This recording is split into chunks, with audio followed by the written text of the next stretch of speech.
ആപ്കി അദാലത്തിൽ star cricketer Muhammad ഷമിയുടെ മേലുള്ള കുറ്റാരോപണം ഇദ്ദേഹം എല്ലാവരെയും പേടിപ്പിക്കുന്നു എന്നുള്ളതാണ്. ഷമി, എല്ലാ ക്രിക്കറ്റേഴ്സും പറയുന്നത് ഷമിയുടെ ബോൾ ശരിക്കും പേടിപ്പെടുത്തുന്നതാണെന്ന്. ഉടഞ്ഞു പോവുമോ, പിളർന്നു പോവുമോ, ബോൾ മുഖത്തിൽ കൊള്ളുമോ, കയ്യിൽ കൊള്ളുമോ, എല്ലാവരും താങ്കളുടെ ബോൾ കണ്ട് പേടിക്കുകയാണ്.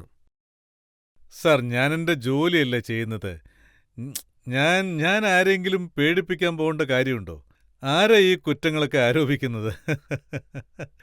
ഞാൻ സമ്മതിക്കുന്നു, നമ്മൾ 140 കിലോമീറ്റർ സ്പീഡിൽ ബോൾ എറിഞ്ഞാൽ ആർക്കാണെങ്കിലും ഡിഫിക്കൽട്ടീസ് ഉണ്ടാകും. പക്ഷെ അടിക്കുന്ന കാര്യത്തിലാണെങ്കിൽ ടാർഗറ്റ് എന്തായാലും ഉണ്ടാകും. അങ്ങനെ നോക്കുകയാണെങ്കിൽ ഒരു പ്ലെയറുണ്ട്, എൻ്റെ ടാർഗറ്റ് ലിസ്റ്റിൽ ഒരു പ്ലെയറുണ്ട്. അദ്ദേഹം എൻ്റെ ഒപ്പം ഒരു 20 വർഷമായിട്ടുണ്ട്, ഋതി മാൻസ. ഒരുപക്ഷെ അവൻ നെറ്റിൽ വരികയാണെങ്കിൽ ആദ്യത്തെ ബോൾ തന്നെ അടിക്കും. അത് അവനും അറിയാം, എനിക്കും അറിയാം. ഈവൻ ഞങ്ങൾക്ക് രണ്ടുപേർക്കും മാത്രമല്ല, മുഴുവൻ ടീമിനും ഈ കാര്യം അറിയാം. ആദ്യം അവനാണ് നിൽക്കുന്നതെങ്കിൽ തീർച്ചയായും ബൗൺസർ തന്നെയായിരിക്കും അറിയുക. കാരണം നന്നായിട്ട് അറിയാം അവൻ അത്രയ്ക്ക് ഫ്ലെക്സിബിൾ ആയിരിക്കുമെന്ന്. അതായത് ഒരു പ്ലെയർ ഒരു നല്ല ഷോട്ട് അടിക്കുകയാണെങ്കിൽ അത് നന്നായിരിക്കുമല്ലോ. കൊള്ളാം, നല്ല ഷോട്ടായിരുന്നു, ബോൾ കണ്ടിങ്ങനെ പേടിച്ചാൽ നന്നായിരിക്കില്ലല്ലോ. എന്നെ അവൻ ലെഫ്റ്റ് ചെയ്യും. ശരിക്കും പറഞ്ഞാൽ അവൻ്റെ ഉള്ളിൽ ഒരു വ്യത്യസ്തമായ ഫ്ലെക്സിബിലിറ്റി ഉണ്ട്. അവൻ എങ്ങനെ ബെൻഡാവുമെന്ന് ചോദിച്ചാൽ നമ്മൾ മുമ്പോട്ട് പോയാൽ അവൻ പുറകോട്ട് ബെൻഡാവും. അതുകൊണ്ട് അവൻ്റെ ബൗൺസർ അടിക്കുന്നത് എനിക്ക് വളരെ ഇഷ്ടമാണ്. എന്നാലും അവനത് കാര്യമാക്കില്ല. നെറ്റിൽ അങ്ങനെയുള്ളൊരു ബാറ്റ്സ്മാനെ കിട്ടിയാൽ നമുക്ക് പിന്നെന്താ വേണ്ടത്? സത്യം പറഞ്ഞാൽ അവനെൻ്റെ ബെസ്റ്റ് ബഡിയാണെന്ന് വേണം പറയാൻ. രോഹിത് ശർമ്മ വരെ കംപ്ലൈന്റ് ചെയ്യാണ്, അദ്ദേഹം ലോകത്തിലെ വളരെ ഡേഞ്ചറസ് ആയ ബാറ്റ്മാനാണ്. ശരി, നിങ്ങൾ എന്നോടൊരു കാര്യം പറയുന്നു. നെറ്റിൽ നിങ്ങൾ എന്നോടൊരു കാര്യം പറയുകയാണെങ്കിൽ, അതായത് ബൗൺസർ അടിക്കരുതെന്ന് പറഞ്ഞാൽ പിന്നെ എപ്പോഴാണ് ഞാൻ ബൗൺസർ അടിക്കുക? എന്റെ മുന്നിൽ ബാറ്റ്സ്മാൻ ഉണ്ടെങ്കിലല്ലേ എനിക്ക് പ്രാക്ടീസ് ചെയ്യാൻ പറ്റൂ. എനിക്ക് 1-2 ബൗൺസേഴ്സൊക്കെ എറിയാനായി പറ്റും. ഞാൻ അതാണ് ചെയ്യുന്നത്. അതിനെ ഇങ്ങനെ പറഞ്ഞാൽ ഞാൻ പിന്നെ പറഞ്ഞ കാര്യം ഞാനൊന്ന് വായിച്ച് കേൾപ്പിക്കാം. രോഹിത് എന്താ പറഞ്ഞെന്ന് വെച്ചാൽ, താങ്കളോട് പല പ്രാവശ്യം നെറ്റിൽ വെച്ച് പറഞ്ഞിരുന്നു ബൗൺസ് അടിക്കേണ്ടാന്ന്. പക്ഷെ അദ്ദേഹത്തിന് വലിയ ഇഷ്ടമാണത്. പക്ഷെ താഴെ നിന്ന് അടിച്ചാൽ മതി, മുകളിലേക്ക് അടിക്കണ്ടെന്നും പറഞ്ഞു. അത് 1-2 ബൗൺസർ എന്തായാലും അവരടിക്കാതിരിക്കില്ലല്ലോ. പക്ഷെ എനിക്കാണ് അതിന് കൂടുതൽ പേരുദോഷം. പിന്നെ സ്മൃതി മന്ദനാണ് ഒരു എക്സാമ്പിൾ തന്നത്. അവർക്കെതിരായിട്ട് താങ്കൾ ബോളിംഗ് ചെയ്തിരിക്കുകയാണ്. ബോൾ അവരുടെ തൈയിൽ കൊണ്ട് അവര് 10 ദിവസം എഴുന്നേറ്റേ ഇല്ലെന്ന്.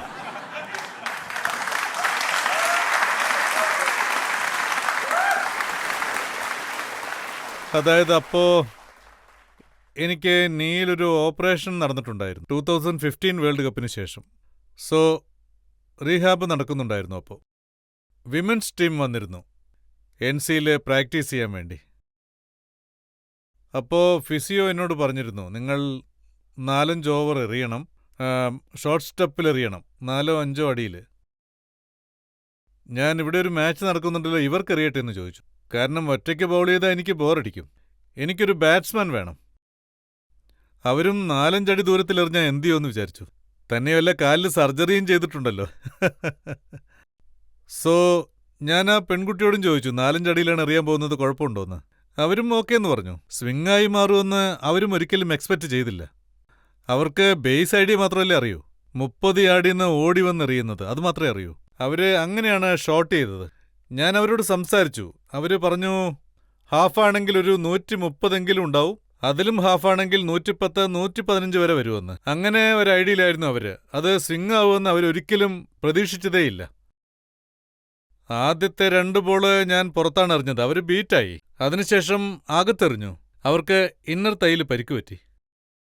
അതോടുകൂടി ഞാൻ നിർത്തി. പിന്നെ ഞാൻ ഒറ്റയ്ക്ക് പോയി കളിക്കാൻ തുടങ്ങി. ഇത് ഞാൻ അറിഞ്ഞുകൊണ്ട് ചെയ്തതല്ല, ഒന്നും എന്റെ തലയിൽ കെട്ടിവെച്ചിട്ടില്ലെന്ന് പറഞ്ഞു.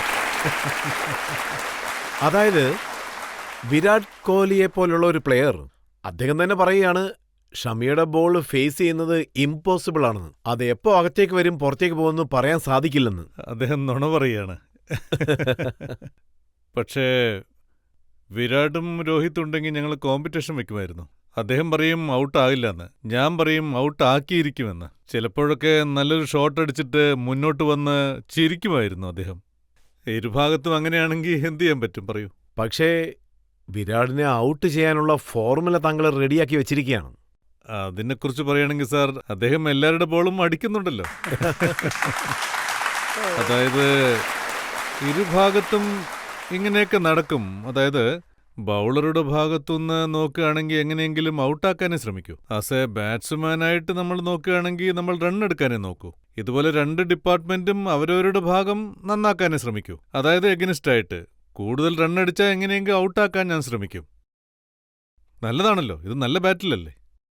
പക്ഷെ നിങ്ങൾ രണ്ടുപേരും ഒരു ടീമിലുള്ള സമയത്ത് താങ്കൾ വിക്കറ്റ് എടുക്കുന്ന സമയത്ത് വിരാട് എൻജോയ് ചെയ്യുകയാണ്. ഇതുപോലെ ഒരുപാട് പിക്ചറുകളുണ്ട്. ഞാൻ അദ്ദേഹത്തോട് ഒരിക്കൽ ചോദിച്ചു. അത് വളരെ വ്യത്യസ്തമായ ഒരു പിക്ചറായിരുന്നു. ഞാൻ അദ്ദേഹത്തെ ഔട്ടാക്കിയെന്ന് എനിക്കറിയാം.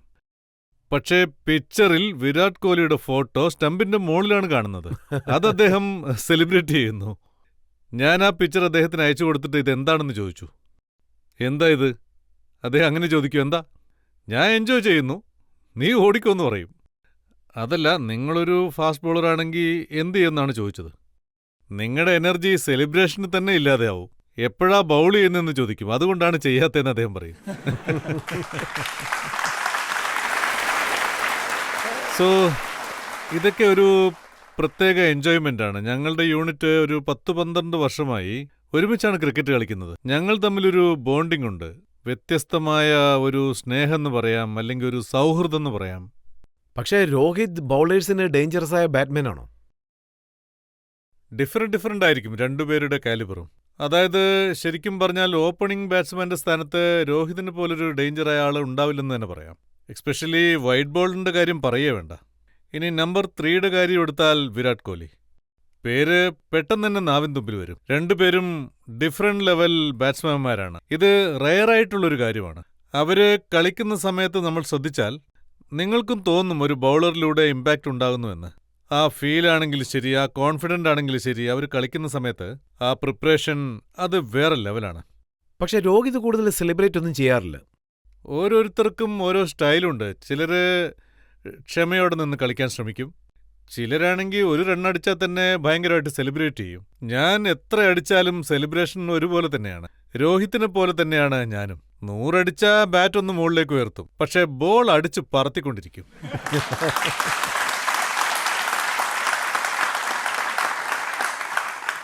പക്ഷേ രോഹിത് എല്ലാവരെയും വഴക്ക് പറയാൻ ഒരു തനി സ്റ്റൈൽ തന്നെ വെച്ചിരിക്കുകയാണ്. അത് പിന്നെ മുംബൈയിലുള്ളവരുടെ കാര്യം പറയേ വേണ്ട. ആരെങ്കിലും മുംബൈക്കാരുണ്ടോ ഇവിടെ? അത് ആക്ച്വലി ചീത്തവിളിയല്ല. ശരിക്കും പറഞ്ഞാൽ അത് ഒരുതരം ടോണാണെന്ന് പറയാം. അദ്ദേഹം സംസാരിക്കുന്ന ശൈലി അങ്ങനെയാണ്. ഞങ്ങളുടെ നാട്ടിൽ അതുപോലൊക്കെ പറഞ്ഞാൽ വലിയ പഴക്കുണ്ടാവും. പക്ഷേ അദ്ദേഹം പർപ്പസായിട്ട് അങ്ങനെ ഒരു കാര്യം പറയില്ല. പക്ഷേ അദ്ദേഹത്തിന്റെ സംസാര ശൈലി അങ്ങനെയാണ്. ലോക്കലിൽ എങ്ങനെ സംസാരിക്കുമോ അതുപോലെ തന്നെ അദ്ദേഹം അവിടെയും സംസാരിക്കൂ. പക്ഷേ ചില സമയത്തൊക്കെ ഗെയിമിൽ എന്തെങ്കിലും ടെൻഷൻ ഉണ്ടെങ്കിൽ അത് ചിലപ്പോൾ പ്രകടിപ്പിച്ചെന്ന് വരാം. ചിലപ്പോൾ അങ്ങനെയൊക്കെ സംഭവിച്ചെന്നിരിക്കും. അതുമാത്രമല്ല, സ്റ്റമ്പിൽ മൈക്കും കൊണ്ട് എല്ലാവരും കേൾക്കുകയും ചെയ്യും. ഇതുപോലെയുള്ള ഒരുപാട് കേസുകളുണ്ട്.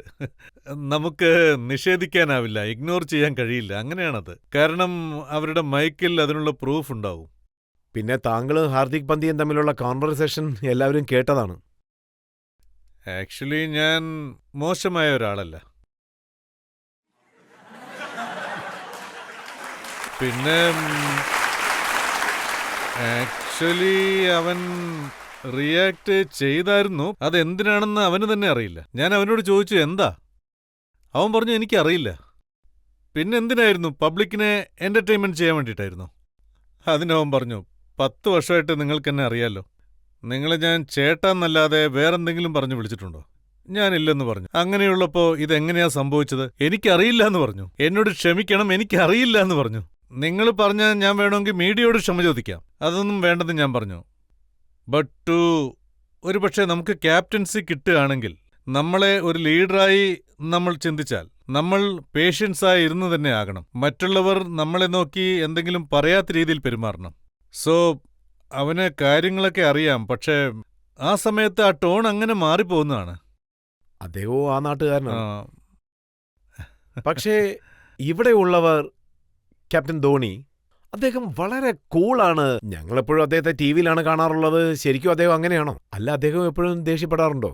അല്ല, എപ്പോഴും കൂളായിരിക്കുമെന്ന് പറയാനാവില്ല. അതായത് ഗെയിമിന്റെ സിറ്റുവേഷൻ അനുസരിച്ച് ഗെയിമിൽ എന്തെങ്കിലും ഒരു ഡിമാൻഡ് ഉണ്ടായാൽ അതിനെക്കുറിച്ച് ചിന്തിക്കാൻ അദ്ദേഹത്തിന് പ്രത്യേക കഴിവാണ്. അദ്ദേഹം വളരെ സ്മാർട്ടായിട്ട് ആ ഗെയിം കളിക്കും. എല്ലാവരും നന്നായി കളിപ്പിക്കും. അത് അദ്ദേഹത്തിന്റെ ഒരു തനി സ്റ്റൈലാണ്. ഓഫ് ദ ഫീൽഡ് അദ്ദേഹം അഗ്രസീവ് ആണ്, ഇല്ലെന്ന് പറയാൻ പറ്റില്ല. അവിടെയും ചിലപ്പോൾ ഉണ്ടാവും. ഒരുപക്ഷെ ഗ്രൗണ്ടിൽ വെച്ച് നമ്മൾ എന്തെങ്കിലും തെറ്റ് ചെയ്താൽ അദ്ദേഹം നമ്മളോട് തുറന്നു പറയും. നിങ്ങൾ ചെയ്തത് തെറ്റാണ്, നമ്മുടെ പ്ലാൻ ഇതാണ്, അതുകൊണ്ട് നിങ്ങൾ ഇങ്ങനെ ചെയ്യണമെന്ന് പറയും. അതായത് അങ്ങനെയല്ല, ഇങ്ങനെയാണ് ചെയ്യേണ്ടതെന്ന് പറയും. ചില സമയത്ത് അദ്ദേഹവും ഇറിറ്റേറ്റ് ആവും. അദ്ദേഹവും നമ്മളെപ്പോലെ ഒരു സാധാരണ മനുഷ്യൻ തന്നെയല്ലേ. ചിലപ്പോ റൺസ് ഒരുപാട് കൊടുത്താലോ അല്ലെങ്കിൽ ക്യാച്ച് മിസ് ചെയ്താലോ അങ്ങനെയൊക്കെ ആവും. നമ്മളും മനുഷ്യരല്ലേ.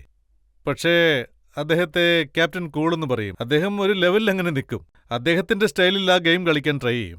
ഔട്ട്പുട്ട് വളരെ നല്ലതായിരിക്കും.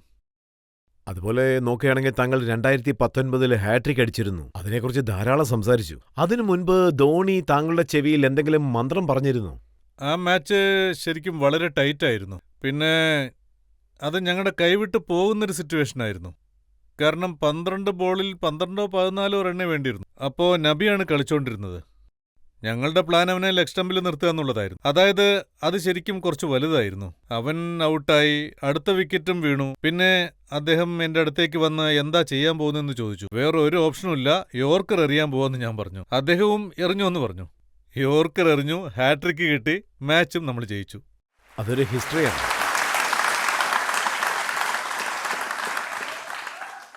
ഒരു പ്രാവശ്യം ധോണി ശരിക്കും ദേഷ്യപ്പെട്ടതായിട്ടാണ് കേട്ടത്. അതായത് മക്ലമിന് ബൗൺസ് ആണെന്ന് പറഞ്ഞ മുഖത്തേക്ക് എറിഞ്ഞപ്പോ. ആ കുറച്ച് കൂടുതലൊന്നുമല്ല, ചെറുതായിട്ട്. വിരാട് ക്യാച്ച് മിസ് ചെയ്തു. സ്കോർ ആണെങ്കിൽ 300-ന് മുകളിൽ പോയിക്കൊണ്ടിരിക്കുകയാണ്. അവർ റൺ വാരി കൂട്ടുമായിരുന്നു. പിന്നെ അടുത്ത ദിവസത്തെ കാര്യം നോക്കുകയാണെങ്കിൽ 2 ദിവസം ഞങ്ങൾ ഫീൽഡിങ്ങിലായിരുന്നു. ഒരു നല്ല ഷോട്ട് അടിച്ചു. ലഞ്ച് സമയത്തെ ലാസ്റ്റ് ബോളായിരുന്നു അത്. ഞാൻ ബൗൺസർ എറിഞ്ഞു. ആ ബോള് മഹിബായുടെ മോളിൽ കൂടെ പറന്നുപോയി. ബൗണ്ടറിയായി. അവിടുന്ന് ഞങ്ങൾ ഒരുമിച്ചാണ് ലഞ്ചിന് പോയത്. എന്താ ഇങ്ങനെ ചെയ്തതെന്ന് ചോദിച്ചു. ഞാൻ പറഞ്ഞു സോറി, കയ്യിൽ നിന്ന് മിസ്സായിപ്പോയിന്ന്. അത് ശരി, എന്നോടാണോ നീ പറയുന്നത്? ഇതുപോലെയുള്ള ആൾക്കാരെയൊക്കെ ഞാൻ ഒരുപാട് കണ്ടിട്ടുണ്ടെന്ന് പറഞ്ഞു. ആ ഒരു റിയാക്ഷനാണ് അദ്ദേഹത്തിന്റെ ഭാഗത്ത് നിന്ന് എനിക്ക് ഹാർഡായിട്ട് തോന്നിയത് ലൈഫിൽ ഇതുവരെ. താങ്കളോടൊപ്പം പലരും ക്രിക്കറ്റ് കളിച്ചിട്ടുണ്ട്. അവരൊക്കെ എന്താ പറയുന്നതെന്ന് വെച്ചാൽ മുഹമ്മദ് ഷമിയുടെയും മഹേന്ദ്ര സിംഗ് ധോണിയുടെയും റിലേഷൻഷിപ്പ് എങ്ങനെ ഉണ്ടായിരിക്കുന്നു വെച്ചാൽ അച്ഛനും മകനും തമ്മിലുള്ളതുപോലെന്ന്. അദ്ദേഹം എപ്പോഴും നല്ലൊരു ഗൈഡൻസ് ആണ് തന്നിട്ടുള്ളത്.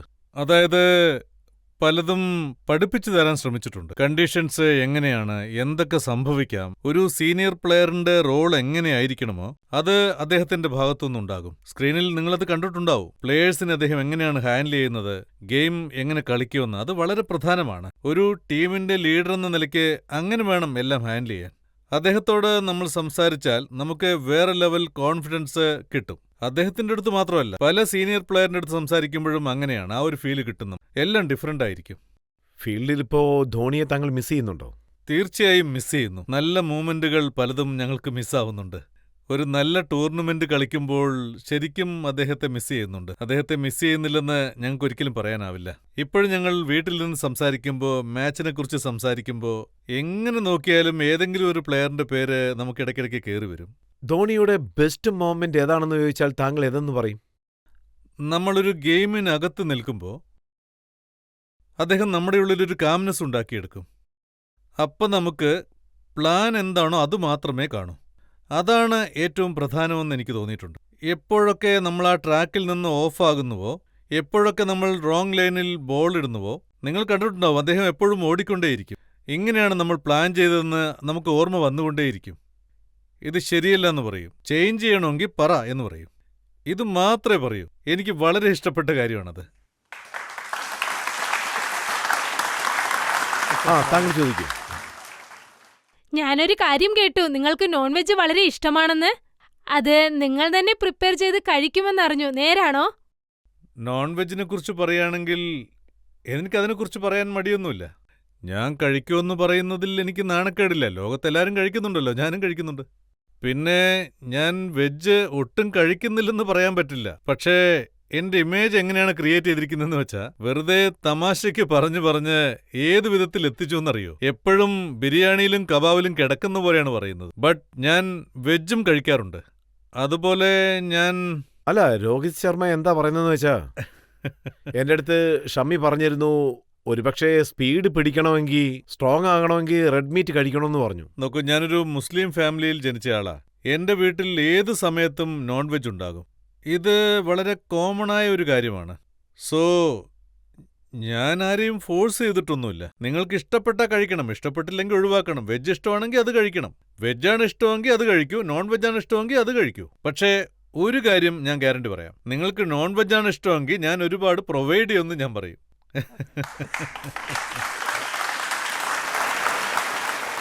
രവിശാസ്ത്രി പറഞ്ഞിരുന്നു അദ്ദേഹം കോച്ചായിട്ടുള്ള സമയത്ത് മാച്ച് നടക്കുമ്പോൾ ലഞ്ച് ബ്രേക്കിൽ താങ്കളുടെ പ്ലേറ്റിലേക്ക് നോക്കുന്ന സമയത്ത് അതിൽ ബിരിയാണി ആയിരുന്നു ഫുള്ളെന്ന്. അദ്ദേഹം എന്തോ തമാശ പറഞ്ഞപ്പോൾ പ്ലേറ്റ് എടുത്ത് താങ്കൾ എറിഞ്ഞെന്നും കേട്ടു. 2018 ഞങ്ങൾ സൗത്ത് ആഫ്രിക്കയിൽ ഞങ്ങൾ ലാസ്റ്റ് മാച്ച് ജയിച്ചിരുന്നു. ആ സമയത്ത് നടന്നൊരു കാര്യമാണിത്. അപ്പോ ആ ലഞ്ച് ടൈമിൽ അതിൽ എൻ്റെ തെറ്റെന്താണുള്ളത്?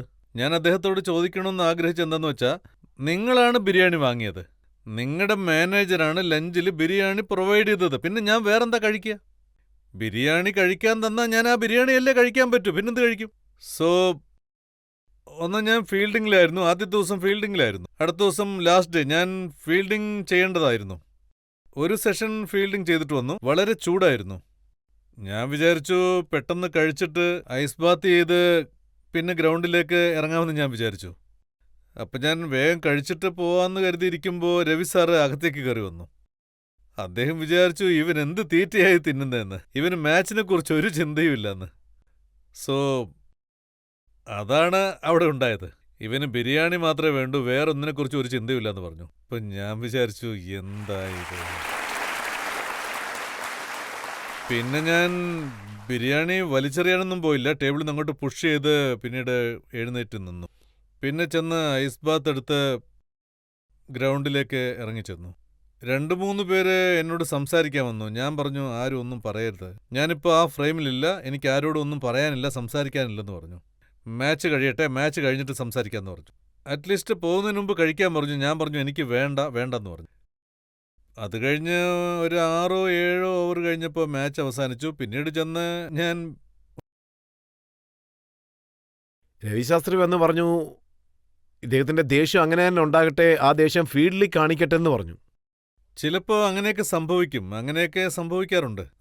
നമ്മുടെ കൂടെയുള്ളവരെ, നമ്മുടെ ടീംമേറ്റ്സിനെ, അവരെയൊക്കെ പമ്പപ്പ് ചെയ്യണമെന്ന് വിചാരിച്ചാൽ നമ്മളുടെ കൈവശം എന്തെങ്കിലും പോയിന്റ്സ് ഉണ്ടാവും, എന്തെങ്കിലും ഒരു പുതിയ കാര്യം നമ്മുടെ ഉള്ളിൽ നടക്കും.